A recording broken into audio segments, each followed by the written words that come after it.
रात का पर्दा उठने लगा, अंधेरा पिघलने लगा, पो फटने लगी। पहले पहाड़ दिखाई दिए, फिर उनके साए रोशन हुए तो उनके दामन में टीकरियां और चट्टानें नजर आने लगीं। वो पत्थर भी नजर आने लगे जिन पर हम चले जा रहे थे। हमारे सामने पहाड़ के पीछे आसमान जर्द हो गया और सूरज ने पहाड़ की चोटी से उभर कर हमारे लिए बहुत बड़ा खतरा पैदा कर दिया। ये तो हो नहीं सकता था कि पठान हम दोनों को गायब पाकर चुप बैठ जाते। अगर मैं अकेला निकल आता तो उनका कोई नुकसान नहीं था। वो कहते कि जिधर से आया है उधर चला गया है।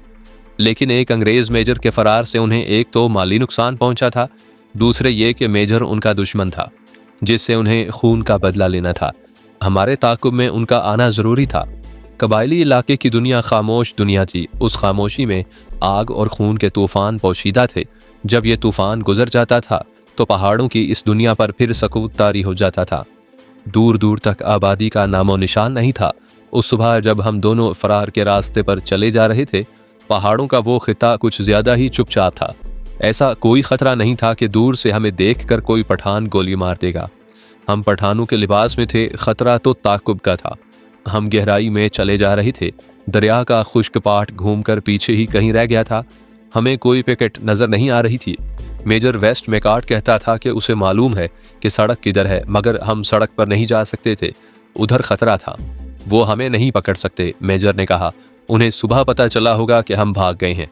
अगर वो ताकुब में आए तो हमारे और उनके दरमियान मीलों का फासला होगा। मेजर बोलते बोलते चुप हो गया, फिर कहने लगा, तुम यहीं ठहरो, मैं ऊपर जाकर देखता हूँ, शायद कहीं कोई अपनी पिकेट नजर आ जाए। और वो एक टीकरी पर झुक झुक कर चढ़ने लगा। मैं आपको बता चुका हूं कि फौजियों की पिकटें पहाड़ों की चोटियों पर हुआ करती थीं। उनके इर्द गिर्द खनी खारदारों के गुच्छे फैला दिए जाते थे। अंग्रेजों की बादशाही उन पिकटों के अंदर कैद होती थी। मेजर वेस्ट मैकार्ट ऊपर जा रहा था और मुझे ये खतरा महसूस हो रहा था कि कोई देख ना ले। अब हम इस इलाके के उस हिस्से में दाखिल हो गए थे जहां पहाड़ों पर सब्जा बिल्कुल खत्म हो गया था। कबायली इलाके के ये पहाड़ बिल्कुल खुश्क और नंगे हैं और उन पर घास की एक पत्ती भी नजर नहीं आती। मेजर टीकरी की चोटी पर पहुंचा तो पेट के बल लेट गया। वो फौरन उतर आया। उसने मुझे बताया कि तकरीबन 1.5 मील दूर 3 पठान इस तरफ आ रहे हैं। उनके आगे आगे 2 कुत्ते भी आ रहे हैं जो इधर उधर दौड़ते, जमीन को सूंघते दौड़ते आ रहे हैं। मुझे अपना दोस्त मखमल खान याद आ गया जिसने मुझे बताया था कि उनके कुत्ते इंसान की बू या मुश्क पर उसे सैकड़ों मील दूर भी जा पकड़ते हैं। हो सकता था कि ये 3 पठान हमारे ताकुब में ना आ रहे हों, कहीं और जा रहे हों, लेकिन हमें मोहतात रहना था। हम इसके सिवा और क्या एहतियात कर सकते थे कि दौड़ पड़ते। अगर ये कुत्ते वाकई हमारी मुश्क पर आए थे तो हमारे बच निकलने का इम्कान बहुत कम था। हम जिस इलाके में खड़े थे वो ज्यादा दुश्वार था। वहां नोकीली चट्टानें ज्यादा थी, चलने का रास्ता था ही नहीं। हम जिस कदर तेज चल सकते थे चल पड़े। मेजर ने कहा कि हमें इन छोटी छोटी चट्टानों में से निकलकर बड़ी टीकरियों के पीछे चले जाना चाहिए। हम छोटी छोटी नोकीली टीकरियों से ठोकरे खाते एक बड़ी टीकरी के पीछे चले गए। वहां टीकरियां और चट्टानें थी, सीधा रास्ता कोई नहीं था। कभी दाएं कभी बाएं घूम फिर कर रास्ता तलाश करना पड़ता। हम समझ ना सके कि हम आगे को जा रहे हैं, दाएं को, बाएं को, या हम पीछे को ही चल पड़े हैं। एक बड़ी टीकरी से घूमकर हम पहाड़ियों की भूल भुलैयों में दाखिल होने लगे तो हमें कुत्तों के भौंकने की आवाजें इस तरह सुनाई देने लगीं जैसे वो हमारे बहुत ही करीब पहुंच चुके हों। कुत्ते टीकरी की दूसरी तरफ थे। मेजर के कहने पर हम टीकरी के इस तरफ से ऊपर चढ़ गए। हम तकरीबन लेटकर ऊपर जा रहे थे। चोटी पर पहुंचकर हमने लेटकर देखा कुत्ते इसी टीकरी के नीचे जमीन सूंघ रहे थे। मैंने पहली बार उन दोनों कुत्तों को इतनी करीब से देखा। वो बड़े खूनखार कुत्ते थे। जमीन को सूंघते सूंघते वो वापस चले गए और उसी तरफ जा निकले जिधर से हम थोड़ी देर पहले गुजरे थे। अब हम इन कुत्तों को और ज्यादा अच्छी तरह देख सकते थे। कुत्तों की बेताबी और हरकत ने हम पर वाज़िया कर दिया कि ये हमारी ही मुश्क पर आए हैं। वो जमीन को सूंघते थे और बड़ी तेजी से इधर उधर होते थे। इससे पता चलता था कि वो देख रहे हैं कि उनका शिकार कहाँ है। मैंने उधर देखा जिधर से कुत्ते आ रहे थे। दूर तक मुझे कोई आदमी नजर नहीं आ रहा था। वो लोग शायद दूर रह गए थे।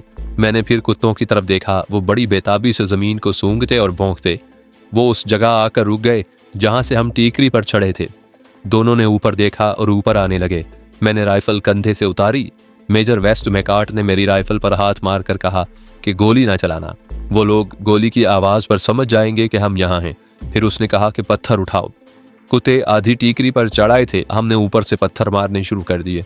मेजर का एक पत्थर एक कुत्ते के सर पर लगा। कुत्ता लुढ़कता हुआ नीचे चला गया। दूसरे कुत्ते को भी पत्थर लगे तो वो भी पीछे को भागा, लेकिन उन्होंने जो खौफनाक आवाज़ें निकाली उनसे हमें खतरा महसूस हुआ कि पठानों को पता चल जाएगा कि कुत्तों को किसी ने मारा है और मारने वाले हम ही हो सकते हैं। कुत्ते नीचे जाकर उधर को गए जिधर से वो आए थे। हम इतनी तेज टेकरी से उतरे जैसे हम लुढ़कते हुए नीचे आ पड़े हों। हम दौड़ पड़े। जमीन बड़ी मुश्किल थी, ठोकरें लगती थी और हम गिरते गिरते बचते थे। आगे दीवार की तरह एक चट्टान खड़ी थी। हम उससे घूमकर उसके दूसरी तरफ जाने लगे। खासी लंबी चट्टान थी, आगे जाकर ये गोल हो गई थी। उसके दामन में गहरा नशेब था। नशेब और चट्टान के दरमियान इतना ही रास्ता था कि एक आदमी एहतियात से चलता गुजर सकता था। हमें निहायत आहिस्ता आहिस्ता वहां से चलकर गुजरना पड़ा। पाँव फिसल जाने की सूरत में हम उस गहरे नशेब में जा पड़ते जहां से निकलते निकलते हम पकड़े जाते। पुल सराज जैसे उस रास्ते से गुजरते कुछ वक्त लग गया। कुत्तों के भौंकने की आवाज़ें करीब से आ रही थीं। वो इलाका खामोश था, पहाड़ियाँ बिल्कुल नंगी थीं, इसलिए कुत्ते जब भौंकते थे तो उनकी आवाज़ें गूंज पैदा करती थीं, जो कुछ देर पहाड़ियों के अंदर अंदर एक अजीब सी आवाज़ बनकर घूमती रहती थी। ये बड़ी डरावनी आवाज़ थी। जब हम आगे गए तो एक टीकरी सामने खड़ी थी जिसने हमें दाएं मुड़ने को मजबूर कर दिया। जब हम उधर को मुड़कर एक और तरफ मुड़ने लगे तो अचानक दोनों कुत्ते ऐन मोड़ पर हमारे सामने आ गए। यूं समझिए कि वो हमसे टकरा गए। कुत्ते पीछे हटे, हम भी 2-4 कदम पीछे हटाए। वहां दाएं बाएं से निकलने का कोई रास्ता नहीं था। एक कुत्ता इतनी तेज हमारी तरफ दौड़ा और उछला जैसे कमान से तीर निकला हो। दूसरे लम्हे ये कुत्ता मेजर वेस्ट मैकार्ट के जिस्म के साथ चिपका हुआ था। उसके पिछले पंजे जमीन पर थे और अगले पंजे मेजर के सीने पर। उसका मुंह मेजर के मुंह से 2-3 इंच ही नीचे था। मेजर कुत्ते से ज्यादा फुर्तीला निकला। उसने खंजर निकालकर कुत्ते की पीठ में उस मुकाम पर गहरा उतार दिया जहां अगली 2 टांगे पीठ के साथ मिलती हैं। मैं उससे ज्यादा कुछ न देख सका क्योंकि दूसरा कुत्ता मेरी तरफ उड़ा आ रहा था। मैंने राइफल को नाली की तरफ से पकड़ा और उसे लाठी की तरह इस्तेमाल करने के लिए इतनी जोर से घुमाया कि उसका बट कुत्ते के सर पर पड़ा। कुत्ता लुढ़कता हुआ एक तरफ जा पड़ा। उसने उठने की कोशिश की तो मैंने बट का एक और भरपूर वार उसके सर पर किया। उसके बाद वो ना उठ सका। उधर मेजर वेस्ट मैकार्ट ने जिस कुत्ते को खंजर मारा था वो चीखता चिल्लाता भाग गया था। हम दोनों दौड़ पड़े। 2 चट्टानों के दरमियान तंग सी एक गली थी। उसमें से गुजरे आगे जगह खुली थी। टीकरियां और चट्टानें जरा दूर दूर हो गई थी। हम एक तरफ घूमे। हमें पठानों की बुलंद ललकार सुनाई देने लगी। ऐसे भी महसूस होता था कि वो भी दौड़ रहे हैं। हमारी एक मुश्किल ये थी कि हम दोनों पश्तो नहीं जानते थे, लेकिन इतना पता चलता था कि वो हमारी मौजूदगी से बाखबर हो गए हैं और हमें ढूंढ रहे हैं। अब हमारा बच निकलना तकरीबन नामुमकिन हो गया था। हम एक टीकरी से घूमकर बड़ी पहाड़ी के अंदर दाखिल हो गए। ऐसे लगा जैसे हम एक किले में आ गए हों, लेकिन हमें पकड़ने वालों की आवाज़ें भी हमारे पीछे पीछे चली आ रही थी। हमने इधर उधर देखा तो मुझ पर हौलतारी हो गया। वो इसलिए कि बाहर निकलने का और कोई रास्ता नहीं था। एक ही रास्ता था जिससे हम अंदर चले गए थे। एक पठान की ललकार हमें इस तरह सुनाई देने लगी जैसे वो पहाड़ के अंदर आने वाली इस गली के मुंह पर खड़ा अपने साथियों से कुछ कह रहा हो। अब हम उस रास्ते से बाहर नहीं आ सकते थे। मेजर वेस्ट मैकार्ट ने उस बंद जगह के अंदर पहाड़ों की बुलंदी को देखा। किसी तरफ से भी हम ऊपर नहीं जा सकते थे। पहाड़ियां दीवारों की तरह खड़ी थी। एक जगह पहाड़ी दामन से फटी हुई थी और वहां गार सा नजर आ रहा था। मेजर ने उसकी तरफ इशारा किया और हम दोनों दौड़कर उसमें दाखिल हो गए। वो कोई बाकायदा गार नहीं था, बहरहाल छुपने के लिए वो जगह अच्छी थी। हम उसमें छुपकर बैठ गए। हमारे सामने छोटी सी एक और चट्टान थी जिसने हमें छुपा लिया। कुत्ते अब हमारे पीछे नहीं आएंगे, मेजर वेस्ट मैकार्ट ने कहा। उन पठानों के साथ हमें 2-2 हाथ करना पड़ेंगे। मैं कोशिश करूंगा कि किसी पठान पर मेरा हाथ ना उठे, मैंने कहा। पठान मेरे दुश्मन नहीं। अगर तुम जिंदा रहना चाहते हो तो तुम्हें अपना कोई एक असूल तोड़ना पड़ेगा, मेजर ने कहा। मैं उन लोगों के साथ अपने मजहब के नाम पर आपके खिलाफ लड़ा हूं, मैंने कहा। एक महाज का सिपाही इस महाज के सिपाही का गला नहीं काट सकता। फिर हम तो इस्लाम के रिश्ते की बदौलत भाई हैं। मैं इस्लाम के रिश्ते को नहीं तोड़ना चाहता। अब हम दोनों एक महाज के सिपाही हैं, मेजर ने कहा। मैं तुम्हें एक बात कहना चाहता हूँ, तुम्हें अपने मजहब की बात नहीं करनी चाहिए। तुमने अपनी जिंदगी की जो कहानी मुझे सुनाई है वो सब तुम्हारे मजहब के खिलाफ है। तुम अगर 1-2 पठानों को गोली या खंजर मार दोगे तो कोई फर्क नहीं पड़ेगा। तुम अगर किसी मस्जिद में जाकर वहां के मौलवी से कहो कि मैंने इतने ज्यादा जुर्म किए हैं और मैं भगोड़ा मुजरिम हूं, तो मौलवी तुम्हें मस्जिद से बाहर निकाल देगा। मुझे नहीं पता साहब बहादुर, मैंने झुंझुलाकर कहा। मैं बहुत थोड़ा पड़ा हुआ हूँ, मुझे कुछ पता नहीं। मैं जानता हूँ मैं डाकू हूँ, मैं कातिल हूँ। लेकिन मैं ये भी जानता हूँ कि मेरे अंदर कोई और ताकत काम कर रही है जो मुझे जुर्म व गुनाह के इस रास्ते से आगे जाने से रोक रही है। ये ताकत मजहब की हो सकती है। मेजर वेस्ट मैकॉर्ट ने अपना हाथ मेरे मुंह पर रख दिया और बाहर की तरफ इशारा किया। मेरे कान खड़े हो गए। बाहर मुझे किसी के कदमों की आहट सुनाई दी। हम बैठे हुए थे। मेजर ने सर जरा ऊपर करके देखा और सर फौरन नीचे कर लिया। उसके साथ ही उसने खंजर निकाल लिया। हमारे सामने बहुत बड़ा चट्टान नुमा पत्थर था जिसने हमें छुपा रखा था। मैंने उसके एक पहलू से एक आंख आगे करके देखा। एक पठान हमारी तरफ पीठ किए उस बड़े पत्थर के साथ लगा खड़ा था। मैंने मेजर की तरफ देखा। वो अपने हाथ में खंजर को तोल रहा था। हम उस पठान के पीछे से खंजर का वार कर सकते थे, लेकिन मैंने मेजर वेस्ट मैकॉर्ट को उस हाथ पर अपना हाथ रख दिया जिसमें उसने खंजर थाम रखा था। उसने मुझे गुस्सीली नजरों से देखा। मैंने राइफल अपने दोनों हाथों में मजबूती से पकड़ ली। मैं चट्टान के पीछे से निकलकर बिजली की तेजी से बाहर निकला। मैंने पहले देख लिया था कि ये पठान, जिसे मैं अभी पहचान नहीं सका था, अकेला है। हमारी तरफ उसकी पीठ थी। मैंने राइफल की नाली उसके पहलू पर रख दी और कहा, खान भाई राइफल फेंक दो। इसके साथ ही मेजर वेस्ट मैकॉर्ट चट्टान के ऊपर से कूदकर पठान के पीछे आ खड़ा हुआ और उसने खंजर की नोक पठान के दूसरे पहलू के साथ लगा दी। मैंने मेजर को उसकी तरफ आते देख कर ही कह दिया था कि साहब बहादुर, मारना नहीं। अगर मैं उसे रोक ना देता तो शायद वो खंजर पठान के पहलू में उतार देता। मेजर ने पठान से राइफल ले ली। पठान ने मेरी तरफ देखा, तब मैंने उसे पहचाना। वो मखमल खान था जो मेरा बड़ा ही अजीज दोस्त बन गया था। मखमल खान, मैंने उसे कहा, तुम बेशक मुझे गोली मार दो, मैं तुम पर हाथ नहीं उठाऊंगा। मैंने तुम्हारे साथ बैठकर एक रकाबी में खाना खाया है। तुम नमक हराम हो खानू लाला। मखमल खान ने दांत पीसते हुए कहा, तुम इस काफिर फिरंगी का नमक हलाल करते हो। मुझे तुम्हारे साथ बात करते हुए भी शर्म आती है। लंबी बातों का मौका महल नहीं। मैंने उसे इंतहाई मुख्तसर अल्फाज में बताया कि फिरंगी का नमक क्यों हलाल कर रहा हूँ। मैंने तुम्हें अपने तमाम जराइम की कहानी सुनाई थी मखमल खान, मैंने कहा, और मैंने तुम्हें बताया था कि एक अंग्रेज़ ने मुझे गिरफ्तार करने के बजाय तुम्हारे वतन का रास्ता दिखाया था। वो अंग्रेज़ ये था जिस शख्स ने मुझे फांसी के तख्ते से भगाया था। मैं इसे तुम्हारी गोलियों से मरता हुआ नहीं देख सकता था। मैं मुसलमान का बच्चा हूँ। मैं इस फिरंगी को बताना चाहता था कि मुसलमान जब एहसान का सिला देने पर आता है तो वो अपनी जान की भी परवाह नहीं किया करता। मैंने तुम लोगों के साथ रहकर तुम्हारा कोई नुकसान नहीं किया। हाशमे जिस नीयत से मेरे पास आती थी वो तुम्हें मालूम है, लेकिन मैं हाशमे को तुम्हारे वतन की आबरू समझता था। मैंने देखा कि मखमल खान के चेहरे पर गुस्से की जो लाली आ गई थी वो ख़त्म हो गई और उसने मेरी तरफ देख कर गहरा सांस लिया। तुम ऐसे करो मखमल खान, मैंने कहा, तुम हमारे साथ चलो, इस साहब को किसी पिकेट में दाखिल कर देंगे। मैं आंखें बंद करके तुम्हारी तरफ पीठ कर लूँगा। तुम मुझे गद्दार समझकर गोली मार देना। और ये भी सोचो मखमल खान, तुम हमारी तरफ पीठ करके खड़े थे, क्या मैं तुम्हें पीछे से गोली या खंजर नहीं मार सकता था? मुझे तो ये मालूम ही नहीं था कि ये तुम हो। तुम्हारी जगह कोई अजनबी पठान होता तो मैं उसे भी जान से ना मारता। खानू लाला, मखमल खान ने नरम लहजे में कहा, मैंने तुम्हें सिर्फ इसलिए दोस्त बनाया था कि तुम असल नर के बच्चे हो।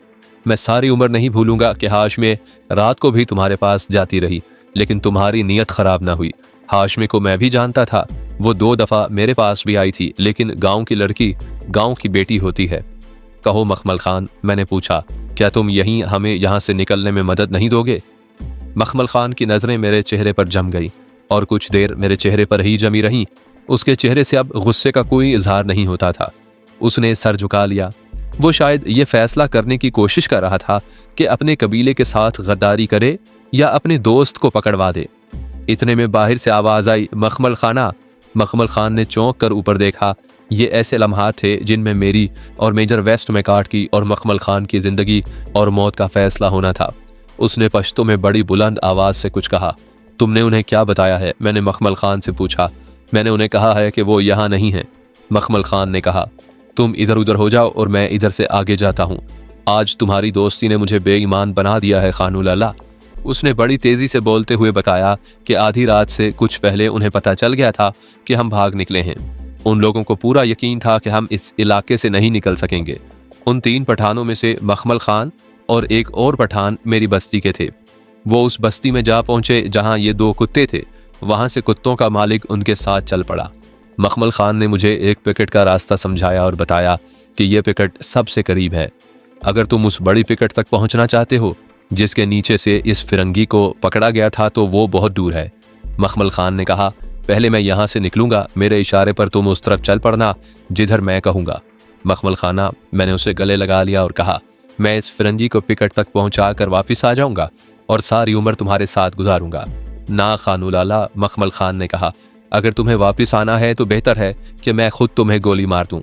तुम वापस आए तो बस्ती के बुजुर्ग तुम्हें देखते ही गोली मार देंगे। मखमल खान की बातें जज्बाती होती जा रही थी। वो दोस्ती का हक अदा कर रहा था और उसने दोस्ती का हक अदा कर दिया। वो हमें रास्ता समझाकर हमारे रास्ते से हट गया और उसने अपने साथियों को भी हमारे रास्ते से दूर भेज दिया था। हम उस कुदरती कैद खाने से निकल आए थे जो पहाड़ों ने बना रखा था। मखमल खान ने जो रास्ता बताया था वो बहुत दुश्वार था। ये बुलंदी थी, हम आगे जाकर फिर पहाड़ियों के अंदर अंदर जा रहे थे। साफ पता चलता था कि हम उतरते जा रहे हैं। आखिर पहाड़ियां खुल गईं और हम खुले मैदान में आ गए। कुछ और आगे गए तो हमें दूर नीचे एक खुश्क नाला नजर आने लगा। हमें उसके अंदर जाना था। जब बाएं तरफ की पहाड़ी खत्म हो गई तो हमें अपने नीचे चट्टानों की चोटियां नजर आने लगीं। सामने ऊंचे पहाड़ थे और उस पहाड़ के साथ साथ सड़क गुजरती थी। हमें अपनी मंजिल भी दिखाई देने लगी। वो एक पिकेट थी जो कि पक्की थी, जो बड़े पहाड़ के दामन में एक छोटी पहाड़ी की चोटी पर थी। सूरज की आखिरी किरणें उस पिकेट पर पड़ रही थी। पिकेट ज्यादा दूर नहीं थी। हम परिंदे होते तो वहां तक 5 मिनटों में पहुंच जाते, मगर हमें जिस इलाके से गुजर कर जाना था वो छोटी बड़ी चट्टानों से अटा पड़ा था। ये उतराई थी, नीचे जाकर फिर ऊपर जाना था और खतरा ये था कि 3 पठान अगर ऊपर हुए तो हम उन्हें नजर आ सकते थे। मुझे उम्मीद थी कि मखमल खान अपने साथियों को परे ले गया होगा। पठान जबान के पक्के होते थे। अगर मखमल खान ने हमें धोखा देना होता तो वो अब तक हमें पकड़वा चुका होता या गोली मरवा देता। हम ठोकरें खाते, झुक झुक कर चलते, कहीं बैठकर पाँव पर सिरकते उतराई उतर गए और एक खुश्क नाले के पाट में चलने लगे। अब हमारा अपना अंदाजा था कि हमें नाले में से कहाँ से निकलना है। सूरज उस पहाड़ी के पीछे चला गया था जिसके दामन से हम इधर आए थे। खाक और खून की ये दुनिया शाम के धुंधलके में छुपती जा रही थी। पिकेट जो हमें नजर आ रही थी ऐसे लगता था जैसे दूर हटती जा रही हो। हमें अब नाले से बाहर निकलना और बुलंदी पर जाना था। यही जमीन जो आगे को ऊपर उठती जा रही थी हमारे लिए बहुत खतरनाक थी। इधर ही रुक जाओ मोहम्मद खान, मेजर वेस्ट मैकार्ट ने कहा। थोड़ी देर के बाद बिल्कुल अंधेरा हो जाएगा, फिर हम किसी को नजर नहीं आ सकेंगे। नाले का एक किनारा खासा ऊंचा था। हम उसकी ओट में बैठ गए। सूरज जिस पहाड़ी के पीछे था उस पहाड़ी ने इस वादी को बड़ी तेजी से तारीक करना शुरू कर दिया। पिकेट जिसका कुछ हिस्सा हमें जरा ऊपर पहले नजर आ रहा था उसे भी तारीकी ने हमारी नजरों से ओझल कर दिया। जब अंधेरा इतना गहरा हो गया कि मैं और मेजर एक दूसरे को जरा मुश्किल से देख सकते थे तो हम उठे। वादी पर मौत का सकूत तारी हो चुका था। पाँव की ठोकर से छोटा सा पत्थर भी लुढ़क जाता था तो उसकी आवाज कुछ देर तक सुनाई देती रहती थी। थोड़ी थोड़ी देर के बाद गीदड़ों की चीखों पुकार सुनाई देने लगी। कभी कभी 1-2 भेड़िए भौंकते थे और फिर सकूत तारी हो जाता था। एक जगह से हम नाले में से निकले और पिकेट की तरफ चल पड़े। हम अपने ही कदमों की आहट से बिदक जाते थे। चलते चलते हम सड़क तक पहुंच गए और सड़क के पार चले गए। अब हम फिर एक पहाड़ी के दामन में जा रहे थे। वहां से हम दाएं को घूमे और 2 टीकरियों के दरमियान से गुजरकर कुछ आगे गए तो हम उस पहाड़ी पर चढ़ रहे थे जिसकी चोटी पर पिकेट थी। साहब बहादुर, मैंने कहा, अब हम खतरे से निकल आए हैं। नहीं जवान, मेजर वेस्ट मैकार्ट ने कहा, हम एक खतरे से निकल आए हैं, अब हम एक और खतरे में आ गए हैं। हम पठानों की गोली से तो बच गए हैं लेकिन अपनों की गोली से बचना जरा मुश्किल नजर आता है। वो कैसे साहब बहादुर? हम पठानों के लिबास में हैं, मेजर ने कहा, और वक्त रात का है। तुमने हमारी कोई पिकेट करीब जाकर नहीं देखी होगी। हम जब ऊपर चढ़ रहे होंगे तो संतरी हमें ललकारेगा नहीं। हो सकता है वो हमारे कदमों की आवाज़ सुनते ही हम पर मशीन गन फायर कर दे। पिकेटों में जो फौजी होते हैं उन्हें यही बताया जाता है कि पिकेट के इर्द गिर्द ज़रा सा भी शक हो तो गोली चला दो। क्या वो ये नहीं देखेंगे कि ये कोई अपने ही आदमी हो सकते हैं? मैंने पूछा। नहीं, मेजर ने जवाब दिया, इस इलाके में अपना कोई आदमी नहीं आ सकता। तुमने देखा है कि पिकेट के बाहर पठानों की हुकूमत है। सवाल ही पैदा नहीं होता कि इस इलाके में कोई अकेला फौजी घूमे फिरे। रात को पिकेट के करीब सिर्फ पठान आते हैं। अगर संतरियों ने हम पर मेहरबानी की तो वो रोशनी राउंड फायर करेंगे जिससे पिकेट के इर्द गिर्द इलाका साफ नजर आएगा। लेकिन वो जब हमें इस लिबास में देखेंगे तो हमें पठान समझकर हम पर मशीन गन फायर कर देंगे। पिकेटों पर रात को हमले होते रहते हैं। इन हमलों का तरीका यह है कि सबसे आगे आगे 1 या 2 पठान आवाज़ पैदा किए बगैर रेंगते हुए तारों तक पहुंचते हैं। वो तारों को काट कर रास्ता बनाते हैं। वो ये काम बड़ी खामोशी से करते हैं, लेकिन ज़रा सी आहट पर रोशनी राउंड फायर होता है और इसके साथ ही मशीन गनें फायर होती हैं। फिर हम क्या करेंगे मेजर साहब? मैं कोशिश करूंगा कि पिकेट वालों को अपनी शनाख्त बता सकूं। मेजर ने कहा, मेरा ख्याल है कि ये पिकेट पंजाब रेजिमेंट की है। इस पिकेट में एक लेफ्टिनेंट या कैप्टन ज़रूर होगा, क्योंकि ये पिकेट पक्की है और इसमें नफरी भी ज़्यादा होगी। हम इस तरह निहायत आहिस्ता से पाँव ज़मीन पर रखते थे कि आवाज़ पैदा ना हो, लेकिन आवाज़ को दबाना मुमकिन नज़र नहीं आता था।